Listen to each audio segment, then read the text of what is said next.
কবরের 9টি কঠিন শাস্তি। নাম্বার 1, নামাজ না পড়ার জন্য আগুনের বিছানা। নাম্বার 2, গীবতের কারণে মুখে আগুন ঢালা হবে। নাম্বার 3, হারাম সম্পর্কের জন্য লোহার আকশিতে চেহারা ছেঁড়া হবে। নাম্বার 4, দান না করার কারণে পাথর দিয়ে মাথা থেতলানো হবে। নাম্বার 5, দুনিয়াতে অপবিত্র থাকার কারণে কবর চেপে ধ্বংস করা হবে।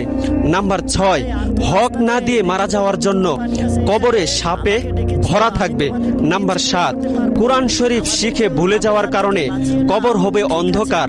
নাম্বার 8, হারাম খাবার খাওয়ার কারণে কবরের মধ্যে থাকবে আগুনের সাপ। নাম্বার 9, বান্দাদের হক নষ্টের কারণে কবর হয়ে যাবে আগুনের গর্ত।